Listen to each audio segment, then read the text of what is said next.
오늘 우리가 함께 생각할 하나님 말씀은 로마서 8장 11절입니다. 로마서 8장 11절입니다. 다 같이 소리를 내어서 뜻을 생각하시면서 읽도록 하겠습니다. 시작.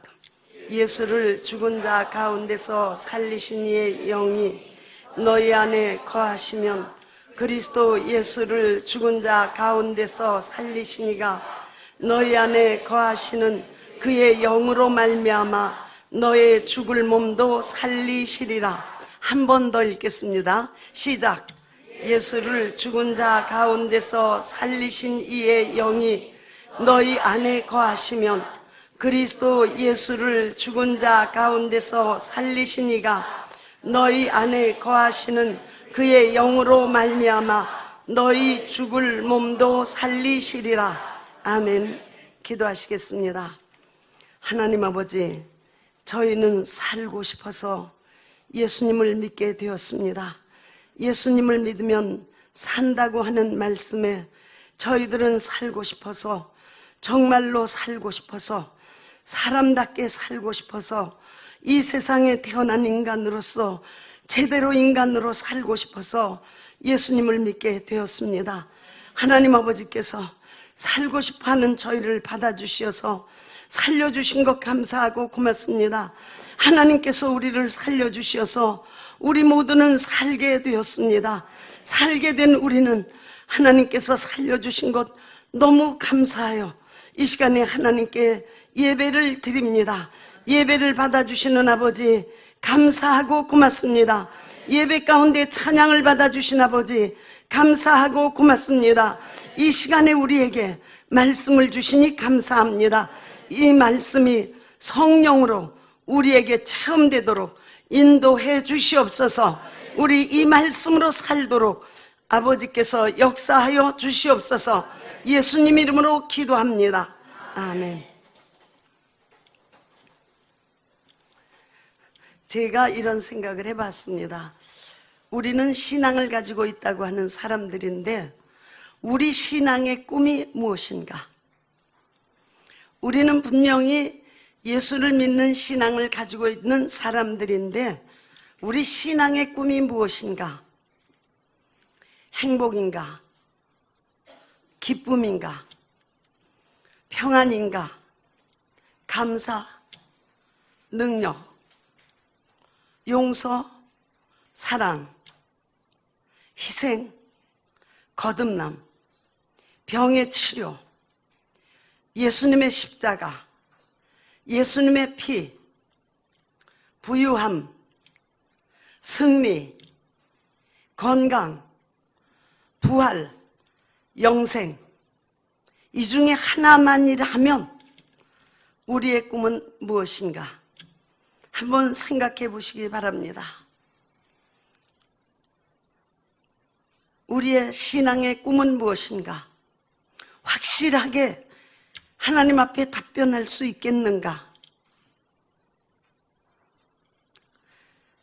성경에서는 우리 신앙의 꿈이 부활이라고 말씀하고 있습니다. 부활이라고 하는 것은 성경에서 우리에게 가르쳐 주신 생명의 말씀이요, 그러므로 나의 믿음 중 믿음이 되는 말씀이요, 사도 바울이 부활을 향해서만 산다고 고백한 놀라운 축복의 말씀이 되는 것입니다. 사도 바울이 고린도전서 15장 14절에서 사람들에게 많은 얘기를 들은 것입니다. 그리고 많은 사람들이 만일 부활이 없다면 이라는 말을 하기 시작한 것입니다. 만일 죽은 자가 다시 사는 것이 없다면 이라고 말을 듣고 그 질문을 듣고 바울은 답변했습니다. 만일 우리에게 부활이라고 하는 것이 없다면 우리의 신앙도, 우리의 헌신도, 우리의 수고도 모든 것이 빈 깡통이다. 빈 깡통이다. 부활이 없다면 이렇게 답변했습니다. 즉 부활이 없다고 하면 우리의 신앙은 무용지물이라고 말한 것입니다.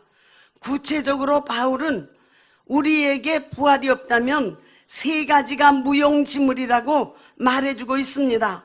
첫째가 만약에 부활이 없다면 우리의 믿음이 헛것이다. 그러니까 오늘 이곳에까지 오셔서 예배드리러 오신 것도 부활의 믿음이 없다면 헛것이다. 두 번째 말했습니다. 만일 부활이 없다면 우리의 전파하는 것도 헛것이다. 렘 197에도 헛것이고 렘 198에 에티오피아로 가는 것도 헛것이다 라고 말한 것과 같습니다. 세 번째, 만약에 부활이 없다면 예수 그리스도의 복음을 위해서 순교하는 것도 헛것이다. 예수 그리스도의 복음을 위해서 순교했다고 하는 것이 결국은 세상 살기 싫어서 자살하는 것과 무엇이 다를 것인가? 이와 같이 우리 기독교의 복음에, 우리 예수 믿는 믿음에 부활한다고 하는 표대가 없다고 하면 우리는 예수 믿을 필요가 없다는 것입니다.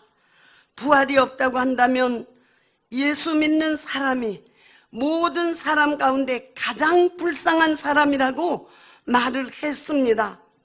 예수 믿는 사람을 보면 실제로 부활이 없다면 불쌍합니다. 술도 마음 편하게 실컷 마셔보지도 못하고, 담배도 체인 스모커의 그 낭만도 누려보지도 못하고, 아름다운 여자를 보거나 매력적인 남자를 보고도 바람도 마음껏 피워보지도 못하고, 이 눈치 보고 저 눈치 보고 목사 눈치 보고 장로 눈치 보고 권사 눈치 보고 집사 눈치 보고 심지어 평신도 눈치까지 보면서 사니 얼마나 불쌍한 사람인가 그 말이에요. 부활의 꿈도 없으면서 그렇게 산다는 것입니다. 또 주일날 하루 쉬는데 놀러도 못 가고, 놀러 가려면 골프라도 한번 치려면 억지로라도 일부 예배라도 참석해야 되고, 부활의 믿음이 없다면서 왜 그러는가? 부활의 믿음이 없다면 왜 그런 일들을 행하는가? 크리스찬이라고 하면서 모든 것이 결국은 헛것이 되어버리는 것이니 가장 어리석은 자다 그 말입니다. 모든 것을 다 드러낼 수 있어도 우리의 믿음의 꿈, 믿음의 소망에 부활이라고 하는 것이 없다면 정말 어리석은 것이다, 어리석은 자이다 라고 말합니다. 그런데 우리 각자가 그냥 예배를 형식으로 보지 말고 이 시간 나는 어떠한가 생각해 보아야 됩니다. 나는 어떤가? 나는 믿음의 소망이 무엇이었는가? 나의 믿음의 꿈이 무엇이었던가? 나 믿음의 꿈이 돈 잘 버는 것은 혹시 아니었던가? 나 믿음의 꿈이 인기 얻는 것은 아니었던가? 나의 믿음의 소망은 무엇인가? 지금 우리 정말 믿음의 소망을 부활에 두고 부활이라는 표대를 향해서 달려간 바울처럼 부활을 향해서 우리는 모이고 예배하는 것인가? 정말로 우리가 몸의 부활을 믿고 있는가? 성경에서 말씀하신 그대로 우리가 몸의 부활을 믿고 있는가? 데살로니가전서 5장 17절에서 분명히 예수님은 다시 오신다고 했고, 예수님은 다시 오실 그때에 우리는 부활한다고 분명히 말해주고 있는 것입니다. 주께서 호령과 천사장의 소리와 하나님의 나팔로 치니 하늘로 쫓아 강림하시리니, 즉 예수께서 재림하시리니 그 말입니다. 그리스도 안에서 죽은 자들이 먼저 부활하고 그 후에 우리 살아남은 자도 공중에서 주를 영접하게 하시리니 그리하여 우리가 항상 주와 함께 있으리라. 분명히 예수님은 다시 오시고 우리는 그때에 먼저 세상을 떠난 사람은 거기에서 살아서 부활해서 일어나고, 만일에 그때 이 땅 위에 거하는 사람이 있다면 호련히 신령한 몸으로 변화하여 부활하여 예수님을 만나고 예수님과 영원히 함께 산다고 말한 것입니다. 그래서 바울의 그 소원은 정말 성경에 기록되어 있다고 하지만 오늘도 우리의 가슴을 찌르는 것입니다. 빌립보서 3장 10절에 바울은 말했습니다. 내가 그리스도와 그 부활의 권능과 그 고난에 참여함을 알려하여 그의 죽으심을 본받아 어찌하든지 죽은 자 가운데서 부활에 이르려 하노니. 바울은 죽음을 생각한 것이 아니라 죽은 자 가운데서 어찌하든지입니다. 어찌하든지 나는 부활에 이르려고 한다. 부활에 이르려고 하노니. 나는 그래요. 가끔 나이 많은 분들이 죽을까 봐 겁내하는 것 압니다. 물론 좋은 것입니다. 살고자 하는 건 좋은 것이지만은, 그러나 정말로 이 부활에 대한 소망을 가지고 있으면 살든지 죽든지라는 말이 나올 수 있지 않겠느냐 그 말입니다. 내가 이미 얻었다 함도 아니요 온전히 이루었다 함도 아니라 오직 내가 그리스도 예수께 잡힌 바 된 그것을 잡으려고 쫓아가노라. 바울은 삶이 부활을 쫓아가는 삶이었었어요. 부활을 향해서 달리기를 한 것입니다.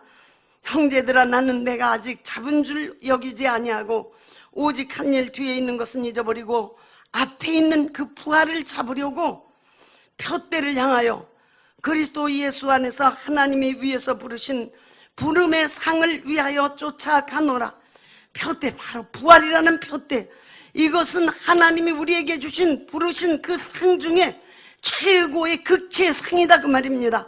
그것을 위하여 쫓아가노라. 바울의 글을 보면 달려가고 있고 쫓아가고 있고 슬슬 걸어가거나 우리처럼 실컷 자고 가는 것이 아닙니다. 부활을 그렇게 사모했다고 말입니다. 그런데 성경에서는 오늘 본문에서 성령께서도 우리의 부활을 증거하고 계십니다.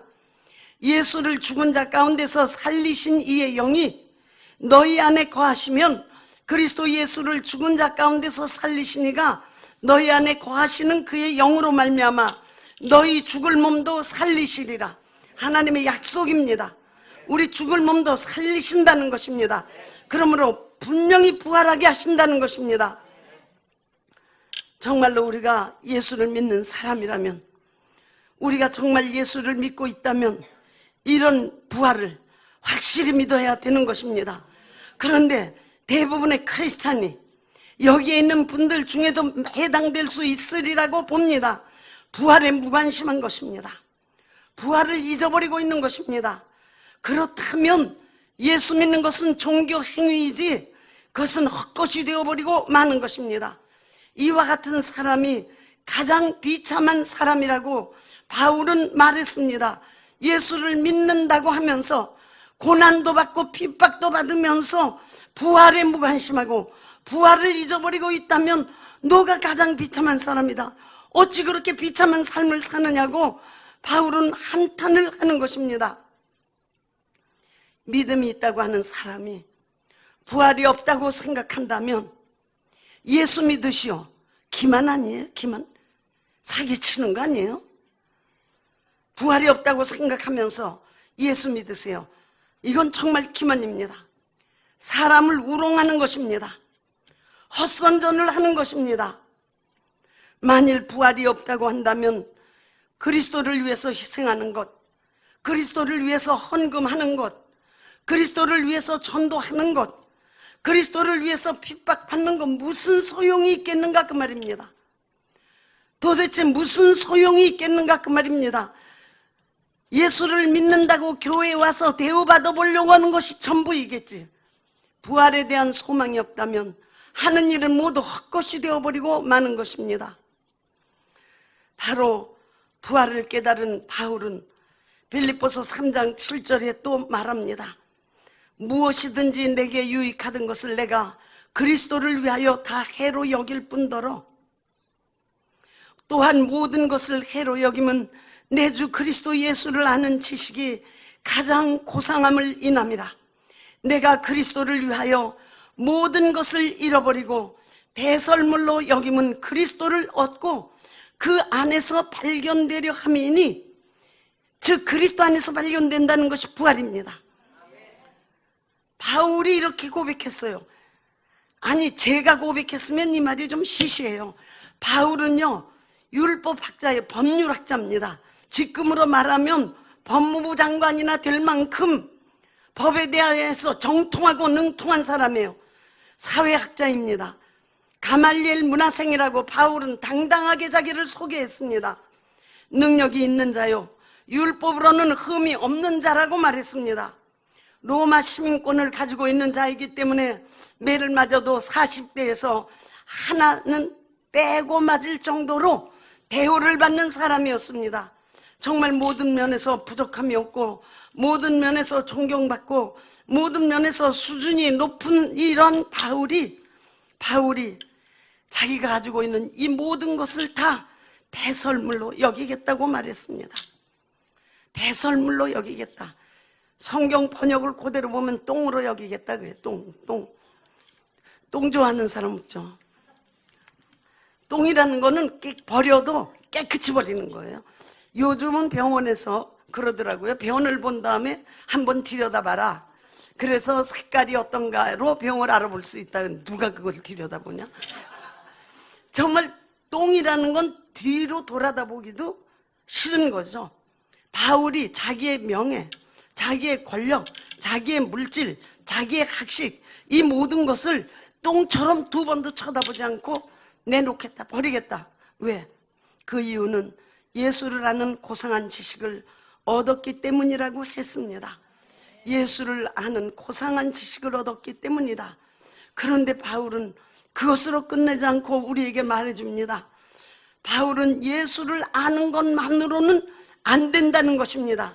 예수 안에서 발견되려 함이니, 바울의 신앙의 마지막 소원은 예수님 안에서 발견되는 사실 부활하는 사람, 정말로 부활하는 사람이 되기를 원한다라고 말했습니다.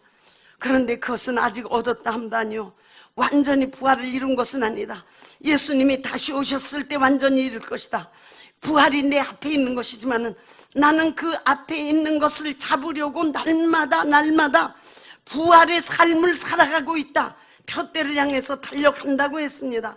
하나님이 위해서 부르신 부름의 상을 위하여 달려간다. 부활을 향해서만 달려가는 것입니다. 나는 바울이 로마에서 결국은 목을 잘려서 순교의 길을 떠났는데, 바울이 어떻게 젊은 나이에 그렇게 순교할 것을 알며 그 길을 갔을까 할 때 그의 눈에는 부활만이 보였기 때문이 아니겠는가? 앞에 있는 것, 푯대, 그것을 바라보고 달려간 것 아닌가? 이와 같이 우리가 예수를 믿고 죄사함을 받았습니다. 물론 이것이 복음입니다. 우리가 예수 믿고서 구원도 받았습니다. 이것도 복음입니다. 그러나 복음의 정말 핵심, 복음의 클라이막스는 부활입니다. 만일 부활이 없다고 한다면 구원도 속죄도 아무 소용이 없는 것입니다. 구원받고 속죄받았지만 그것으로 끝나버리고 말지 않습니까? 부활이 있어야 우리는 영생의 길도 가게 되는 것입니다. 그러므로 우리가 부활이라고 하는 것, 이것을 생각할 때 이것은 마치 제가 예를 들어 본다면 추수꾼이 타작마당에서 알곡을 그 결과로 얻는 것과 같지 않는가 그 말이에요. 우리 사실 예수 믿는다고 손가락질도 받았고 예수 믿는다고 침뱉음도 당했어요. 나는 정말 누구 거 뺏어본 적도 없는데 예수 믿는다고 얼마나 미워하는지 미움도 받았고 정말 사람 취급 안 하기도 하더라고요. 내가 저한테 밥 한 끼 얻어먹은 적이 없어도 멸시하고 무시하고 우습게 보고, 그렇지만 그런 모든 것의 결과에 나는 알곡을 추수하는 것이다 그 말입니다. 나는 산다는 것입니다. 나는 부활한다는 것입니다. 나는 신령한 몸으로 부활해서 예수님과 영원히 산다는 것입니다. 농부가 1년 내내 수고했어도 신앙생활 한 것이 1년 내내 수고한 것과 같죠. 타작마당에 가서 거두어 들인 것이 없다면, 그리고 쭉정이만 남아있다면 그것이 무슨 소용이 있겠는가 그 말입니다. 그래서 바울은 부활이라고 하는 푯대를 향해서 달려가고 있다라고 말했던 것입니다. 실제로 엄밀한 의미에서 복음은 십자가를 바라보고 간다는 것 잘못된 것입니다. 복음은 십자가라는 푯대를 향해서 가는 것 아닙니다. 십자가의 푯대를 향해서 달리신 분은 예수 그리스도이십니다. 우리는 그의 공로를 힘입은 사람인 것입니다. 우리는 예수 믿는 것, 죽으러 가는 것 아닙니다. 정말 우리 인간들이 뭔지 겸손한 척 하려면 죽으러 가는 것 같고 눈물이라도 흘려야 믿음이 있는 것 같지만 그것이 가면인 때가 너무나 많습니다. 우리는 죽으러 가는 것 아닙니다. 복음을 바로 깨달아야 합니다. 우리는 부활하러 가는 것입니다. 살기 위해서 가는 것입니다. 죽기 위해서 누가 이 길을 걸어가겠는가? 그것은 하나님밖에는 할 수 없는 일입니다. 억지로 자기를 비참하게 만드는 것은 정말 신앙에서 생각해 볼 문제입니다. 우리는 물론 하나님 앞에 무릎 꿇습니다. 죄인인 것을 고백합니다. 정말 낮아집니다. 겸손해지는 것입니다. 당연히 그렇습니다. 그러나 비굴한 척, 비참한 척 하는 것이 신앙은 아닙니다. 부활이 우리가 믿는 복음이요, 우리가 증거해야 할 복음입니다. 예수 복음을 위하여 순교하는 것도 실제로는 자기 이익이 있어 순교하는 것 아닐까요? 자신의 영웅심리 때문에 순교하는 것 아닙니다. 중국 무술 영화를 보면은 주인이요 그러더라고. 주인이요, 내가 잘못했습니다. 그 값을 내가 치르겠나이다 그러고 칼로 목을 싹 잘라서 죽어요. 그런 영웅심리 아니에요. 우리가 가지고 있는 것. 우리 만일에 우리가 복음을 위해 살다, 복음을 위해 죽었다면 우리에게는 두 번째 사망이라는 게 있지도 않아요. 따지고 보면, 계산해 보면 얼마나 순교라는 게 수지 맞는 건데요. 안 시켜줘서 그렇지. 아무나 순교를 시켜줘야 말이지, 안 시켜줘서 그렇지. 순교하는 것 진짜 수지 맞는 거거든요. 그 영웅심리 때문에 하는 사람들이 있다면 우스운 것이죠. 헌금도요, 까짓거 줘버려. 매일 돈 내라는데 그런 심리로 하는 거 아니에요. 헌금할 때 보면 들쩍들쩍하다가 내버리고 말아, 까짓거. 그렇게 하는데 복음은 그렇지 않습니다. 사실 우리 크리스찬은 고등경제학자입니다. 정말 고등경제학자입니다. 우리 크리스찬은 어떤 면으로 타산이 굉장해야 하는 것입니다. 예수께서는 우리에게 고등경제학을 가르쳐 주신 것과 같습니다. 복음에서 가장 큰 이익이 부활입니다. 부활입니다. 죽었는데 다시 사는 것입니다. 없는 데서 있는 것도 굉장한 이익이죠. 없는 데서 창조하신 것, 무에서 유를 만들어내신 것도 굉장한 거지만 죽음에서 살려내는 것은 무에서 유를 만드는 것과 비교가 안 됩니다. 그래서 로마서 8장에서도 죽은 자를 살리시며 없는 것을 있는 것 같이 부르신다고, 죽은 자를 살리는 것이 최고 수지 맞는 것이라고 말씀했어요. 죽은 자를 살리는, 이런 수지 맞는 건 떼놓고 다른 것만 찾아다니면 안 된다 그 말이에요.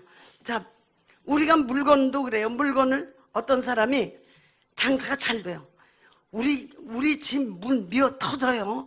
장사가 너무 잘 돼요. 우리 가게 미어 터져요.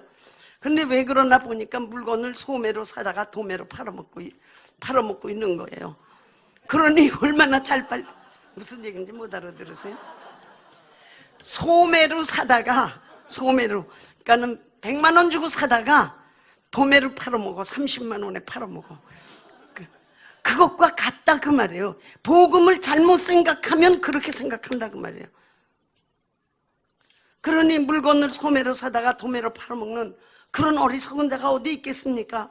소매로 사다가 도매로 팔아먹는 것은 타산을 해보면 금방 안 맞잖아요.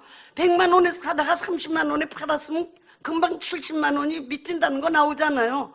우리 계산할 줄 알잖아요. 그런데 복음도 계산하면서 하라는 거예요. 아니, 성경을 보면 계산하면서 하라는 거예요. 마태복음 19장 29절에 보니까 예수 그리스도를 위하여 금세 집이나 형제나 자매나 모친이나 자식이나 전토를 벌인 자마다 100배를 받고 그랬어요. 장사는 이렇게 해야 된다 그 말이에요. 아주 가르쳐주고 계신 거예요. 100배나 받고 영생을 받지 못할 자가 없느니라. 그러니까 이게 100배가 넘어. 100배가. 제가 아까 간증 읽으면서 그랬죠. 내가 장사했으면 돈 좀 벌을 것 같다. 왜 그러냐, 그게 농담이 아니라 성경 말씀을 읽어보면 이건 뭐 잘하기만 하면 100배는 남는다고. 거기에다 덤이 붙어오는데 영생이라는 어마어마한 것이 붙어오는 것이다 그 말이에요. 생각해 볼 문제예요. 마태복음 13장 23절에 보면 씨 하나를 뿌렸는데 30배, 60배, 100배가 됐다잖아요. 결실이. 저 예수 믿는 사람만이 그런 소망을 가질 수 있는 거 아니겠어요? 30배, 60배, 100배가 되었다는 거예요. 저는 어떻게 보면 그래요. 전도사 하나가 정말 부활의 소망을 가지고 교회를 개척하면 성도 수가 그렇게 불어난다는 약속이라고 나는 받아들입니다. 정말로 전도사 하나가 참된 소망을, 믿음의 꿈을 가지고 있다면, 그 믿음의 꿈을 향해서만 달력한다면 성도는 불어나겠죠. 절대로 예수 그리스도 안에서는 손해라는 것이 있을 수 없습니다. 사람들은 교회, 전도에, 선교에 투자하는 것만 생각할 줄 알지 예수께로부터 받는 것은 생각하지도 않습니다. 나 교회 나가라고 시간 다 뺏겼어. 아유, 전도인지 뭔지 꼭 해야 돼. 아주 정말 힘들어서 못 견디겠어. 아유, 선교를 한데 우리는 또 왜 가까운 옆집이나 가지, 먼 데까지 간대. 그것만 생각하지 거기에 예수님께서 30배, 60배, 100배를 주고 계신 거는 생각지 않는다 그 말이에요. 믿음이 그래. 그것도 생각 못하니 부활까지 생각하겠어요? 이흥선 목사라는 사람 아시는 분 아시죠? 이흥선이라는 젊은 청년이 이제 저에게 복음을 듣고 이제 지금은 목사가 되어서 목사 노릇 잘 합니다. 그런데 이제 이흥선이라는 사람이 한국에서 렘이 있을 때 한국을 들어왔어요. 한국을 들어와가지고 이제 자기도 껴서 어떻게든지 은혜를 받겠다고 들어왔는데, 우리 보시다시피 찬양팀이 앞에 서서 찬양을 인도하지 않습니까? 그랬더니 이 사람이 저한테 와서 그랬어요. 야, 여기 참 이상한 모임입니다. 그래서 왜 그러냐니까 자기가 관상을 볼 줄 안대요. 관상을 보는데 거의 백발백중이라는 거예요. 그런데 지금 앞에 서서 저렇게 기쁘다고 노래 부르고 뛰는 사람 관상이 지금 딱 그지여야 된다는 거예요. 깡통 차고 있어야 되는데 얼굴이 환해서 저렇게 기쁘다고 뛰고 있는 걸 보니 자기 관상이 안 맞았다고 해요. 관상하고 다른 데가 여긴데요. 관상하고 정말 다른. 이응선한테 그 얘기 들은 분도 있을 거요. 관상, 그때 뮤직 디렉터가 누구였었어요. 근데 저 뮤직 디렉터는 깡통을 차도 10년 이상 차야 될 관상이에요. 그런데 찬양을 저렇게 인도하고 있다고 날 보고 예수가 누군지 말해달라고 그러더라고요. 그리고 예수 믿고, 그리고 믿음의 사람이 되어서 목사까지 되었습니다. 정말로 우리 예수께로부터 믿기만 하면 받는 것이 얼마나 많은지 모르는 것이에요. 보리떡 5개와 물고기 2마리로 5,000명을 먹이고 또 12광주리가 남았잖아요. 요즘 목사님들은 설교할 때 5,000명이 아니라 12,000명이라고 또 그럽니다. 뭐 여자를 뺐기 때문에 계산해서 같이 넣었다. 그런데 하여튼 성경이 쓴 대로 5,000명을 먹이고도 12광주리가 남았어요. 이와 같이 성경은 확대하고 확산하고 번성하고 충만한 그런 말씀과 약속으로 가득 차 있습니다.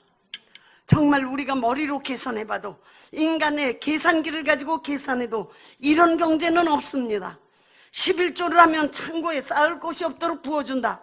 이 계산기에 맞지 않기 때문에 압니다. 아무도. 정말로 굉장한 것이잖아요. 11조를 하면 창고에 쌓을 곳이 없도록 부어주겠다. 그럼 부어줄 때까지 해봐야 될 거 아니에요? 11조를. 그런데 안 믿어져. 아니 뭐 창고까지. 우리 방에 서랍에다가만 하나만 채워줘도 어딘데. 그러나 이게 하나님의 약속이에요. 이게 얼마나 놀라운 약속입니까? 예수를 위해서 목숨을 잃으면 영원히 사는 삶을 얻으리라.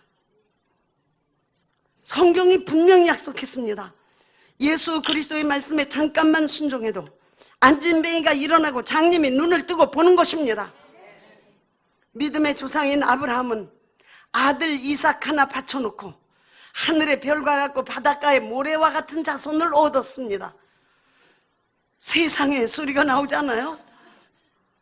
아니 그럴 수가 있겠는가? 성경 어느 구절에도 은혜 나는 말씀은 전혀 없습니다. 성경 어느 구절에도 사람들이 하나님 아버지께 막대한, 하나님께 속아가지고 막대한 손실을 입었다는 구절은 없습니다. 정말 우리 신앙생활 헌신에 대한 이익은 극치입니다. 우리에게, 예수 믿는 우리에게 부활한다고 말씀해주고 있는 것입니다. 우리의 몸이 육체의 부활이에요. 우리의 부활은 영만 천국 가는 게 아니라 육체가 신령한 몸으로 변화하여 육체까지 온전히 부활하는 겁니다. 어떻게 이 부활을 체험할 수 있는가? 그렇다면 우리의 삶 속에서 이제 매일 징징 울고 싶고 고민하고 싶고 갈등하고 싶고 비난하고 싶고 비평하고 싶은 그 삶이 아니라, 그것이 계속된다면 끝이 뭐겠어요? 그냥 죽음이겠지. 더 나아가면 끝이 저주겠죠. 그것이 아니고 어떻게 하면 사는가, 어떻게 하면 사는가 그 말이에요. 어떻게 하면 살고 살아서 부활해서 영원히 사는가, 어떻게 하면. 제가 구약을 연세대학교에 계신 박준서 박사한테 이제 공부를 했습니다. 근데 제가 질문을 많이 하는 편인데, 그분이 구약의 생명이라는 것과 신약의 생명이라는 것의 차이를 얘기를 해줘서, 아이 그러지 마시고 그냥 한마디로 생명이 뭡니까? 그랬더니 시간의 연속이라 그래서, 시간의 연속이 생명이에요? 너무, 그러니까 아닙니다. 인간 삶의 역동적인 연속입니다. 그렇게 얘기해서 더 어려워졌어요. 그런데 부활이라는 건 그럼 무엇입니까? 했더니 세상을 떠난 인간이 신령한 몸으로 다시 사는 것이다. 오히려 알아듣게 말해줬어요. 그런데 영생이나 부활이 어느 날, 미래 어떤 날 짱하고 볕들 날 그렇게 나타나는 거 아니다 그 말이에요. 우리는 우리의 인생에서 이렇게 살지만 어느 날 쨍하고 볕들 날 찾아온단다 이렇게 하잖아요. 그런데 이 부활, 영생이라는 것은 쨍하고 볕들 날이죠. 예수님 재림하는 날. 그렇지만 그 전까지는 캄캄한 속에 묻혀 있느냐? 그것이 아니고 오늘서부터 부활의 생명의 삶을 살라는 것입니다. 그래서 부활의 생명의 삶, 부활을 소망으로 가지고 사는 삶이 계속되었을 때 마지막 완전해진 부활, 그 부활에 우리는 동참하게 되는 것이요, 예수 그리스도 안에서 내가 발견되는 것이라고 말하고 있는 것입니다. 그래서 예수 믿고 거듭난 사람, 하나님의 자녀가 자신의 삶에서 하나님의 놀라우신 도움을 매일매일 시인하고 체험하고 누리는 것의 연속, 이것이 부활입니다. 부활을 처음서부터 쨍하고 볕들 날만 기다리지 말고, 부활 어느 날 내가 착 변화되는 그날을 기다리지 말고 오늘이 중요하다 그 말이에요. 예수 재림하시는 날 완성되는 삶을 오늘부터 시작해라 그. 매일 예수 이름으로 하나님 아버지의 도움을 받는 것이 부활의 체험의 시작입니다. 하나님 아버지의 도움이 조그맣게 내렸던, 엄청나게 왔던, 이것이 부활의 체험인 것입니다. 하나님 아버지의 격려를 받는 것도 부활의 체험입니다. 하나님 아버지의 용서를, 은혜를 받는 것도 부활의 체험이요, 하나님 아버지의 사랑을 받는 것도 부활의 체험입니다. 예수 이름으로 기도하고 응답받은 것, 이것도 부활입니다. 이것도 부활의 체험입니다. 예수 이름으로 병든 자가 치료받는 것도 부활의 체험이 시작된 것이요, 예배를 드리는 것도 부활의 체험이요, 예수 이름으로 가정에서도 하나님의 놀라운 도움을 가족들이 받기 시작하는 것도 우리 가정에 부활이 이미 임하고 있는 것입니다. 예수 이름으로 직장에서도 하나님의 일하심을 경험하는 것, 이것이 부활의 체험이 되는 것입니다.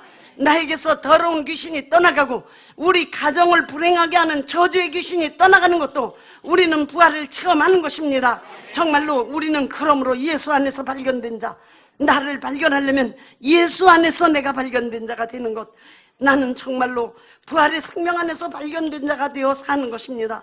그러므로 우리에게 기쁨을 주시면 그것도 부활과 함께 온 것으로 깨닫고 감사하고, 평안도 부활의 생명과 함께 온 것이요, 행복도 부유도 예수 피의 역동적 생명도 정말로 함께 와서 나를 부활로 이끌어가는, 내가 벽대를 향해서 가는데 오늘은 기쁨이라는 부활, 내일은 평안이라는 부활, 모레는 행복이라는 부활, 이렇게 부활 생명, 공통분모 부활 생명을 가지고 우리는 사는 것입니다.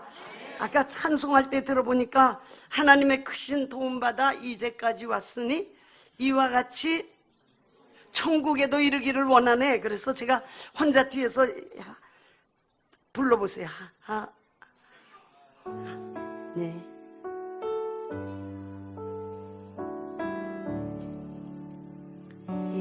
같이 부활에도